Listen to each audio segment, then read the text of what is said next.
Yesterday we learned about why we're here in the world. Why we're in the world. And we said the reason that we're here in the world is to transform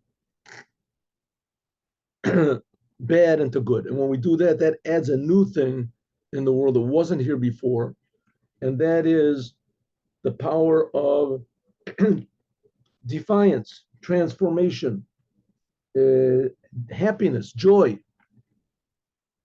When you take bad and make it good, when you take dark and make it light, when you take sick and make it healthy, etc. When you go from one to the opposite. So that makes a new type of light and a new type of health. You appreciate the health more, a new type of happiness. And once you learn to do that, then the sky is the limit. They have all these coaching. Oh, here, this is what I was looking for. You have all these coaching classes and coaching courses and self-improvement and attitude and enhancement and all of them are based on the same idea that a human being can overcome obstacles, and a human being can transform limitations to a certain degree. Of course, if you decide you want to jump 50 feet in the air on your own, you can try. You're not going to. I don't know how successful it's going to be, but you can. Have you ever seen the? I don't know if you've ever watched this, but there's what's it? Monty Python. Monty Python. It's an English comedian who sometimes what they do to me are tremendously funny. Sometimes I really enjoy it. Humor is a unique thing to humans. Humans have humor. And Viktor Frankl uses this to a great degree also. And so one of them is that the BBC is on the spot to interview the first man just before he does an unheard of feat, and he's going to jump over the English Channel. He's going to jump over the English Channel. So on one hand, it's a human thing because he's breaking his boundaries. He's making a new record. It's going to be an amazing feat. If you see anyone do it. On the other hand, it's ridiculous, and they make it ridiculous. They do it in a very, very talented and a humorous way. Finally, in the end, he jumps like maybe 1 foot or something, and falls into the water. And they don't make a big deal out of it, as though he wanted to. It's the same thing. It's true that one of the essential things of a human being is that they can go out of limitations. But on the other hand, he can't go out of all limitations. God created a world, and there's a world that has limitations in it. So you can't go out of all limitations. There are boundaries that are put in the world. That's we just learned what you're learning this week about Korach. That Korach decided he wanted to be a Kohen. He wanted to be a Kohen. He wanted to be the Kohen Gadol, whatever he wanted. There's boundaries God put into the world. You just can't do whatever you want. But on the other hand, nature is definitely here for us to change.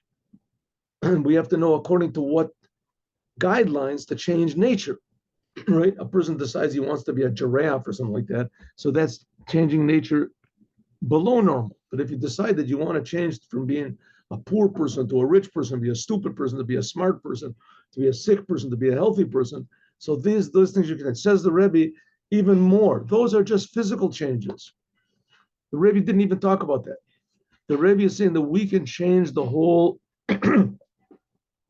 perception of the world, that we can add on a new dimension to reality that God purposely hid from us, and that is God, how real God is. A lot of people think that God is just some sort of a spirit or a specter, or what do they call it, or a ghost or things like that. And so they don't believe him. And I sometimes they write to me, people like that. You believe? I said, listen, if I thought that God was what you think, I also wouldn't believe in it. But what are we supposed to think about what God is? Is that God is creating us, that God has a purpose in the creation. Do we feel this? We see this? No. But nevertheless, when we do feel it, is that can change not just our perspective on life, but it can change life itself, and it can even change the physical. And here's an example, Nachum Ish Gamzu. That's what we got up to yesterday. So we are here in order to transform the world. And the Rebbe said, how can we transform the bad in the world? Take a bad thing and make it better. How can we transform something bad in the world to good? Says the Rebbe, very simple. Nothing in the world is really bad. Everything that is in the world comes from God. Not the way that it is, not that it leaves things the way they are. It's a good thing that there was a Holocaust. It was a good thing that people get sick. No, it's not a good thing. But the source of it is good. Inkin ein ra kalal ein. I'm sorry. It says ein ra yored milmaila. Ra. There's no bad that can come from above. It says it's like the example we talked about yesterday from the the prince, the son of the king, that the king sends a prostitute to tempt him to act like an animal. So on one hand, this prostitute is tempting him and he wants him to descend into the debauchery, whatever. And so it seems that she's terrible, right? She's wrecking up his whole future. But the fact of the matter is she was sent by the king. And she was sent by the king so that to test and to open up the son's power, the prince's power of defiance, and also to awaken his true identity. His true identity says, listen, I'm not an animal. I'm not a person like everybody else. I'm a king. I'm the son of the king. I can't just run after whatever I want. That's the king's son will feel that he's a king, but only he'll feel his royalty, but only by means of this test. It brings out his true nature. So it comes out that in the world there really isn't any bad.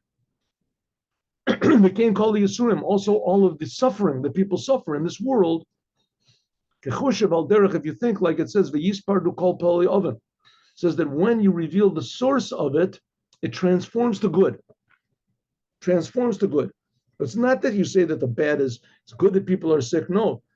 But if you get to the source of the sickness, that's what it was in Mount Sinai. Mount Sinai says all the sick people, the blind could see, the deaf could hear, because the source, God was revealed. When it's revealed, God is revealed, so all the bad things go away, and even more, we reveal God.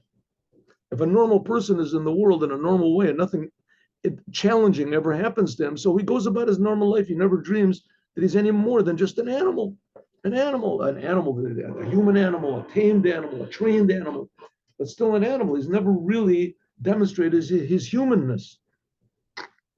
When there are challenges in life that forces him to, to make it or break it. All of a sudden, he has to wake up new powers in order to deal with this.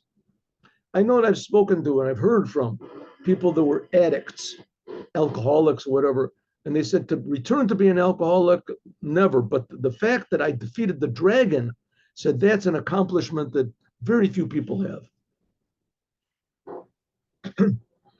Okay, Inyan Nachum Ish Gamzu, like the thing with Nachum Ish Gamzu. Nachum Ish Gamzu. Why was he called Nachum Ish Gamzu? Because everything that happened to him, when bad things happened to him, he would say Gamzu Latova. This is also good. This is for good. I mean, this is what's happening now is really good. So I told you the story yesterday. I began to tell you the story yesterday. Nachum Ish Gamzu, and the story of Nachum Ish Gamzu, and also all the tzaddikim. How you all there? All the other tzaddikim like this. The Rebbe Lubavitch did all these amazing miracles, and he healed people from far away. People would send in their name. You know, my uncle is terribly sick, and he's got a tumor, and they're going to operate. Please, will the Rebbe give a blessing that there's going to be a successful operation? And the Rebbe would send, don't make the operation. Not always, but there were times, don't make the operation. He's healthy, and he would go in, and the tumor would be gone. Right? There's stories that I know a fellow that he was basically blind. He had some sort of a disease, and the Rebbe told him not to worry, and etc. And they said everything's going to be okay. And all the doctors said he was finished. He was going to get blind. All of a sudden, he got better. There's stories like this about the Baba Sali, a person that was crippled, came to the Baba Sali, the Rebbe Yisrael Abu Chatzera. I have a picture of him also. See here, a picture. It's a little faded.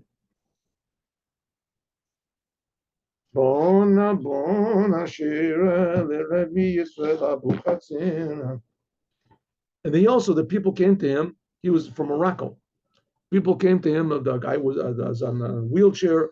Give me a blessing. He said, "Come, stand up and come over here." He said, "I can't. That's why I came to you. Is I'm crippled. Stand up and come over there." All of a sudden, the guy stood up and started to walk. There's amazing stories. It says that's how did they do this? Because they were able to somehow or other reveal the source of everything. God. God is the source of everything, but it's not, it's concealed from us in the world.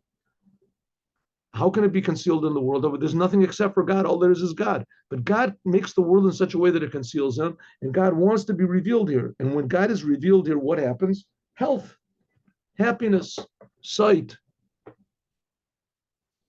meaning, blessing. So what's the story with Nachum Gamzu? I started telling the story yesterday, but I'll continue today.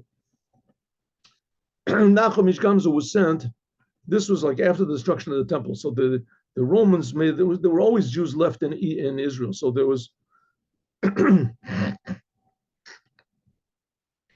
Gamzu was sent to Rome, to placate the king. So they gave him a box of jewels or whatever, and to give to the king. The king has enough jewels, but at least they would see that the Jews are making this, gesture of appreciation and peace and etc. like that. So on the way, he went into he stopped over at an inn, and in the inn, the owner of the inn, when Nachum Gamzu was asleep, he stole the box, took out all the diamonds, replaced it with sand, and closed the box in such a way that Nachum Gamzu would not notice, wouldn't notice that anything had happened. And so he went to the king the next day. This is, I didn't tell you yesterday. So the Nachum Gamzu appears in front of the king. He says, "Your Majesty, I am a representative of the Jewish people, and pleading, please do not have this terrible decree. A terrible decree is on us, whatever it was, not to learn Torah. That was forbidden for Jews to keep the holidays, whatever it was. Please take away the decree." So the king said, "Well, why should I listen to you?" He said, "Well, Your Majesty, I brought you a gift, of our appreciation and our loyalty. Here's a big." So he opens it up, and there's a bunch of sand in there. So the king is about to say, "Off with his head," whether this is some sort of a joke, and he says, "Off with," and all of a sudden this really important nobleman appears. The king had never seen him before. Really impressive person appears. He says, "Your Majesty, please don't scare this Jew. You know what that sand is? That's a sand that his forefather Abraham used against his enemies." Abraham was against the whole world. The whole world was against him. That's why Abraham is called Abraham al-Ivri. Ivri means on the other side. The whole world was against him. It says that Abraham single-handedly fought against the 4 kings that conquered the 5 kings, and he defeated them single-handedly. How did he do it? Because he had this sand. King said, "What type of sand? What type of sand? What are you selling me? Another?" So he said, "No, watch this, Your Majesty. See that board over there? See that wall? Take a little bit of the sand, throw it against that wall, and it becomes knives and spears and whatever it is, the arrows."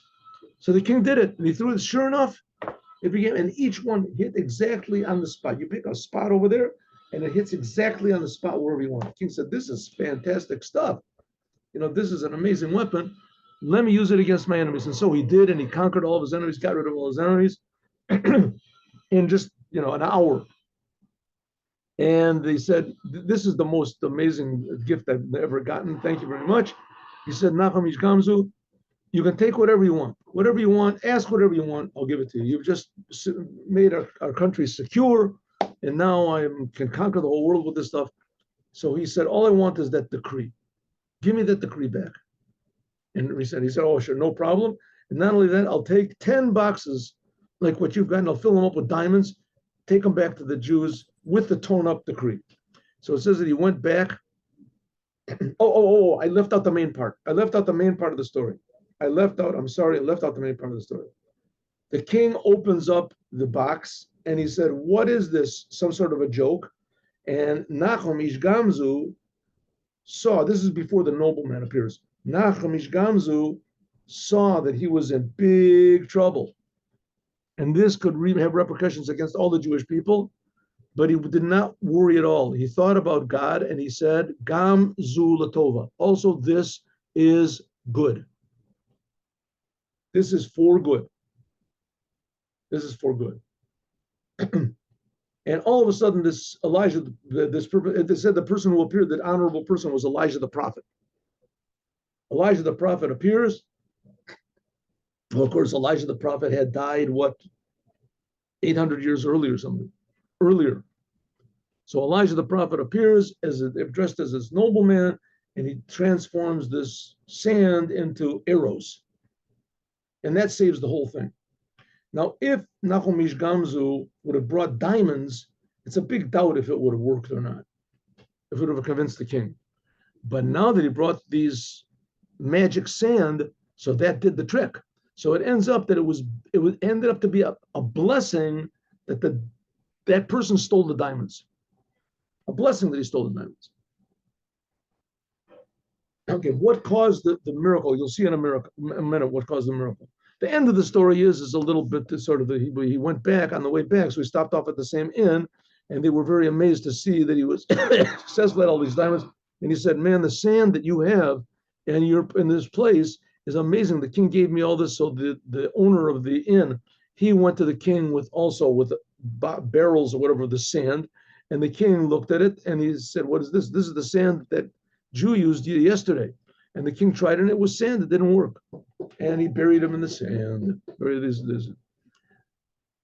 So what happened over here? Says the Rebbe, this story is typical, the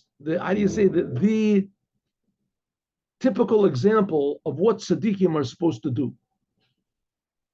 What were they supposed to do? And you have to remember, this whole business we're talking about is to answer the question about the copper serpent that Moses put on the pole in order to encourage people to look at God.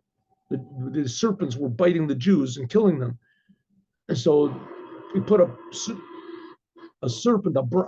copper serpent on a pole, and anyone who looked at the serpent would live. It says they weren't looking at the serpent, they were looking at God. So the Rebbe asked the question, which everybody asked the question, tell everybody to look at God. What do you have to have a serpent for? A copper serpent. Where'd you get that from? So now the Rebbe is explaining why. God knew what he was doing. The purpose of the Jews is to elevate this world, to transform it. Like Nachum Ish Gamzu did. What did Nachum Ish Gamzu do? He took a terrible situation. Death was looking at him in the face. The diamonds that he was supposed to bring turned into sand. And he transformed it. It says, Gam Tzadikim, also Nachum Ish Gamzu, Rak Nachum Ish Gamzu, he could actually transform what was from above to below. That you could actually see it below.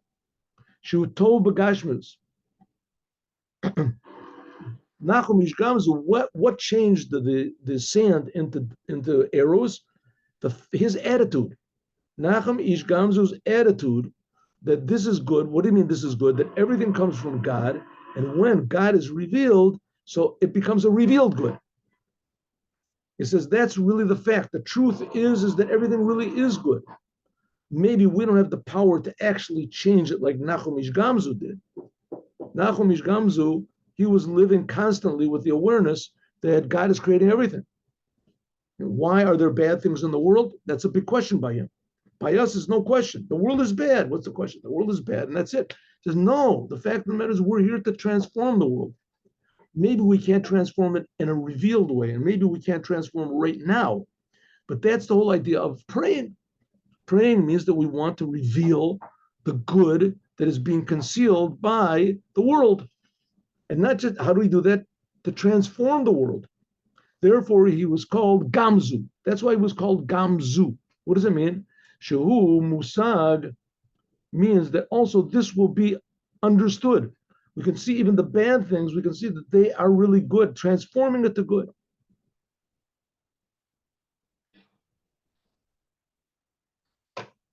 Okay, let's see, 1 second, 1 minute here.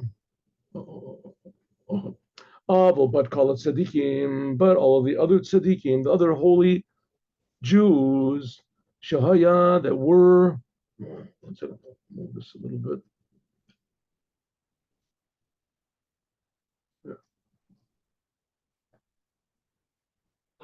But call it tzaddikim, all the other holy, righteous Jews, afilu shahaya machshavatam, even though they would think about this, al derech, in this way, it would remain above.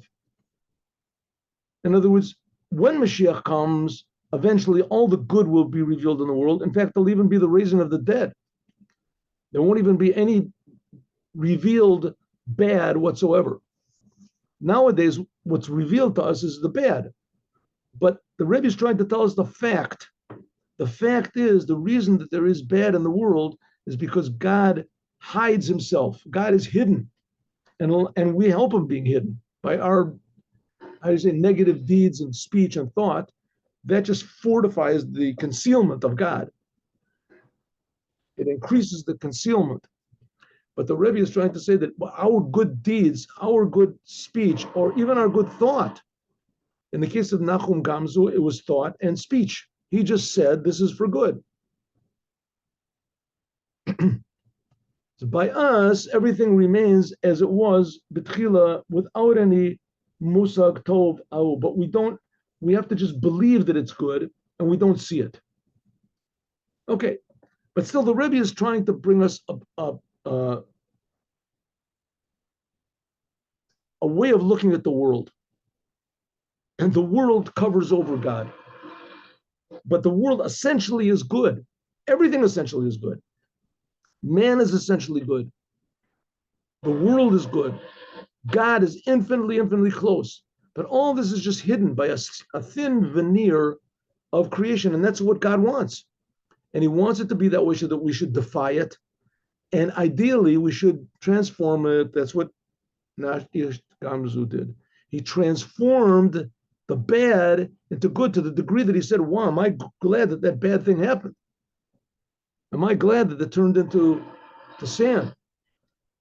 If it would have just turned into sand, then he wouldn't have said, this is also good, then it would have been sand. We'd have been in big trouble. The diamonds turned into, he transformed the diamonds into sand, right? He transferred the diamonds for sand. The hotel owner stole the diamonds, put in sand, as that was a bad thing. Nachum Ish Gamzu said, this is the best thing. This is better than if I would have bought diamonds. A normal person would say, "But tell you, are you nuts? What are you talking about? How can you say a thing like that? We're in big trouble. Say to the king, Your Majesty, it wasn't me. Somebody must have stolen it. Please believe me. Have mercy." No. He said, listen, this is also for the good. Right? Maybe we don't have the power to transform things like he did. Maybe we don't. Prayers, sometimes a simple person's prayers can be answered and transformed. But that's just the Rebbe, that's how things are transformed. The sick person, you pray for them, they get better, because essentially everybody is healthy. Essentially. But somehow or other, this health can be concealed. And it's all godliness. So that's the idea we're supposed to have in the world, that the world, the bad and the evil that we see in the world is there for us to transform. And when we do so, it'll be even better than if it wasn't there. But meanwhile, it's pretty bad. The world's bad. Oh, but okay, that's the whole idea of the that's the whole idea of the copper snake. They had to put it on a pole. What's the whole idea? The serpent was a bad thing. What are you putting it upon a pole for? You should forget the serpent. Says no, exactly the opposite. Just like Nachum Ish Gamzu didn't want to forget about the sand. The sand became a blessing when it was brought up to its source. The same thing, these serpents, if you realize what their source is, it becomes a good thing. Therefore, he said, take the serpent and put that you had to elevate this serpent, these snakes, poisonous snakes that were biting the Jews. He says you have to elevate it lamaila above. When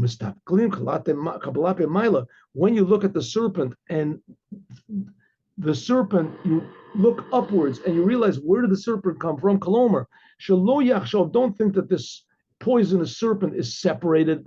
It has a separate existence on its own. And imkeinu ram mamish, it's really truly bad. Benishara, and it's going to remain bad.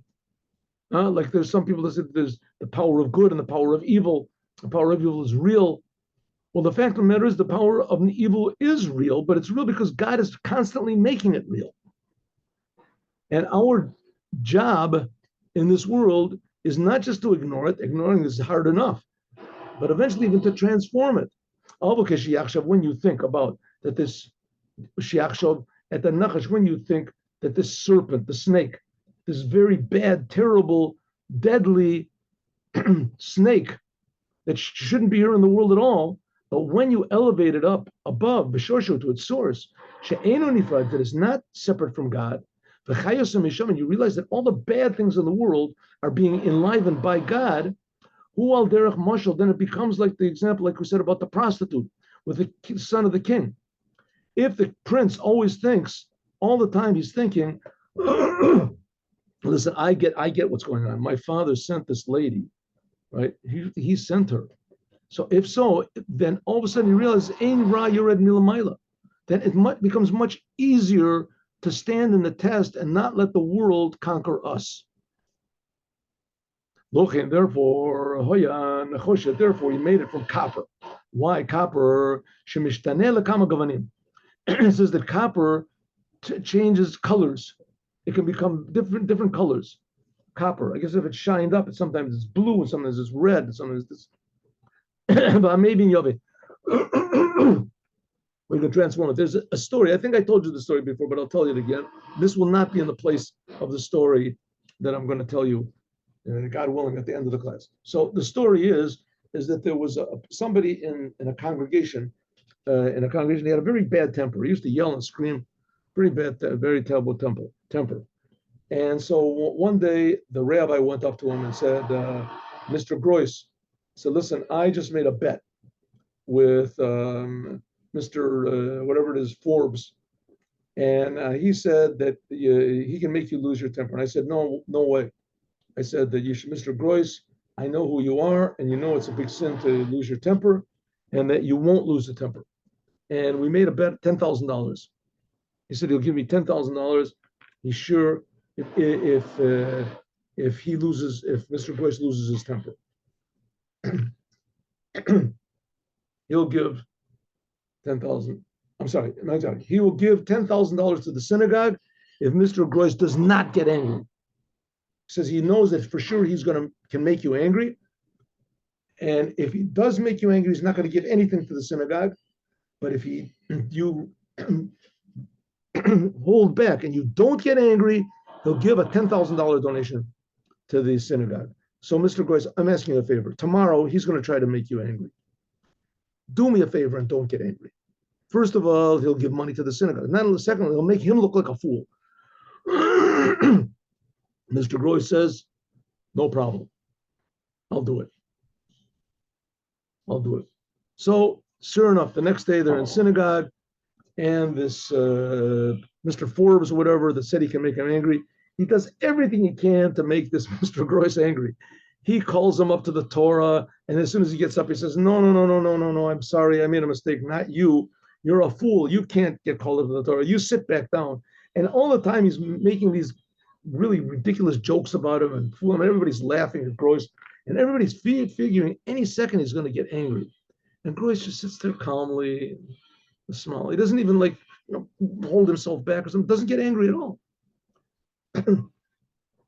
So in the end, the rabbi said, very good, thank you very much. He said, I want you to know that the reason that I arranged this whole entire thing, that Forbes, he was going to give money to the synagogue anyway. He was going to give $10,000, no matter what you did.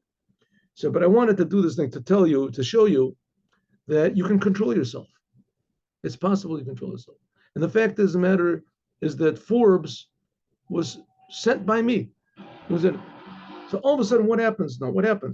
Mr. Groys, that he always gets angry, but when he realizes that the whole thing is really just, looks at it objectively, he realizes that the source of the whole business is that really he wasn't really intending to make him mad. He really didn't mean the things that he said, that you're a fool and you're a this. And he didn't really mean it. He just did it in order to get him angry, to see what will happen. And when he didn't get angry, so Forbes gave $10,000. A good thing came. It's a good thing that that's what he was thinking. Right? It's a good thing that he's trying to make me angry. Because if not, he wouldn't give the money. It's the same thing with the world. When we realize that everything that happens in the world is because God is making it happen. God is making it happen. So you can say, what are you talking about? That guy cut me off. That's not, he did it. He cut me off.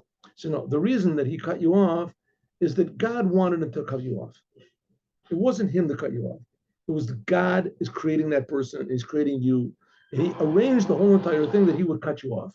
Now, before, if you don't take God into the formula, so you get all angry, get all depressed, get all whatever.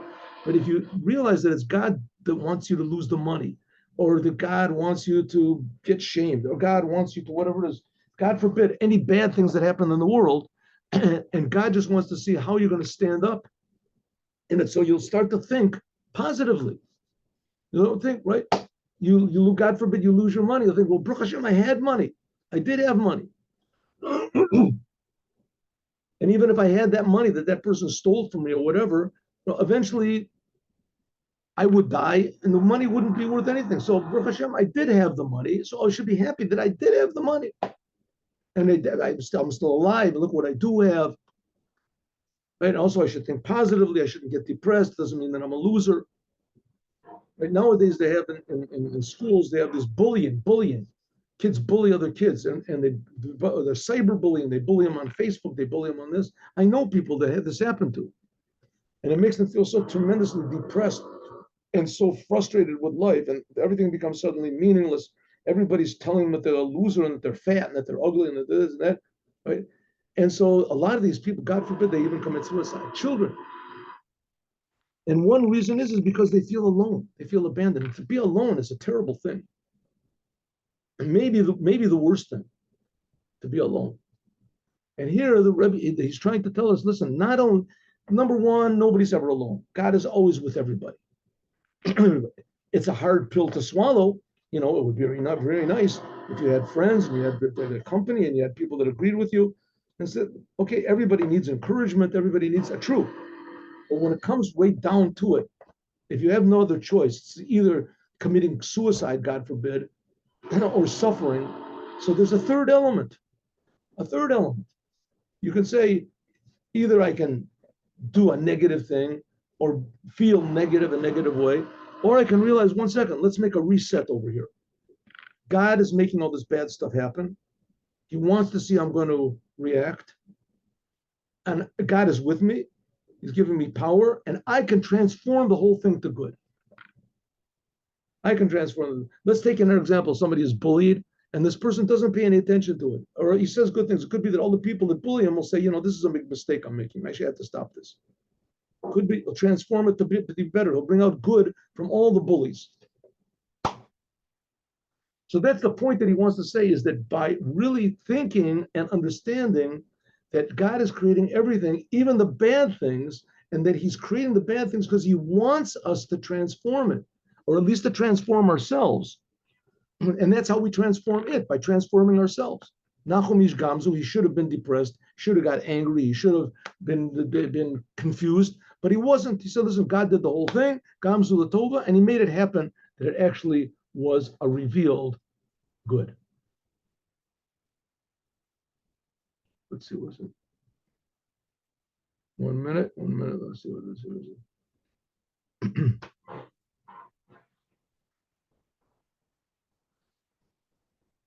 Okay, it says, so look over here. Here it says, look what it talks about this copper snake and the Zohar, Chilik Beit. You can look if you want to. And it's also brought in the book Eitz Chaim, Kabbalah book. Shar, the 49th gate, and etc., etc. And there's another book called Emek HaMelech. Emek HaMelech, he was the he was a pupil, wasn't he? Emek HaMelech, he was a pupil of the Arizal. Hainu shemituk al gavurot kashot, that in order to sweeten up the bitterness of this world, of the In our case, it was the poisonous serpents. This is by means of the serpent itself. The serpent, it explains over there, according to Kabbalah, this is what's called Tiferet of Klipat Noga of Atzilut. This is Klipat Noga's nature. Tiferet is the power of balance. Atzilut is pure godliness. So that's the source of bad in this world, came from Tiferet. Now, we talked about the serpent on the pole is the sign of healing. So the pole is like Tiferet. Tiferet is like the middle pole of all the 10 sfirot. Hainu al yadeshim is tackling by means of looking above, and lagbia, to elevate, klipat noga, to elevate the world, the shorsho, to its source. Where did the source come from? Where did bad come from? It came from what's called the world of Tohu, the order of creation, which was called Tohu. Those were 10 pure aspects of God. And by means of this, when you think that everything comes from these 10 pure aspects of God, and it said that these aspects of God, God purposely broke them so that they would come into the world, they would tumble into the world, and that's bad. But their source is really good. By means of that, mitgabera tov shabo, that increases the good which is in it. She'en ra yor milamayna, no bad ever comes from above. Va'az mitkashera tov, then that bad in the world gets attached to the good which is in Tiferet, which is in this power of beauty of Atzilut. And even more, but Tiferet of Kedusha of Atzilut. Then what's called the lower part of the beauty of Atzilut, gives the potential to make bad in the world, that gets attached to the beauty of the holiness of Atzilut, pure godliness. That's the whole essence of Judaism, to be in this world and to sanctify this world, that the world becomes holy. But the world on its own is not holy. The world is a creation of God. The world is a big miracle. But we have to make it holy. It's the same thing like a pair of tefillin, right? Tefillin. Before a Jew puts them on, they're not holy. They were used for something holy. They have a certain degree of holiness, right? The names of God are there. Once a Jew puts them on, then the tefillin become holy. You can't throw them away in the garbage. You can't do, right? They're not. You can't use them for as a what is it called? A paperweight or something. The physical world actually becomes holy. That's by means of Tiferet Kedusha. Therefore, this also sweetens up the bad of holiness in the Chasadim. But that's the whole idea of Shalom, of peace. That's the idea of making peace, namely that everything in the world becomes united with pieces, like an orchestra.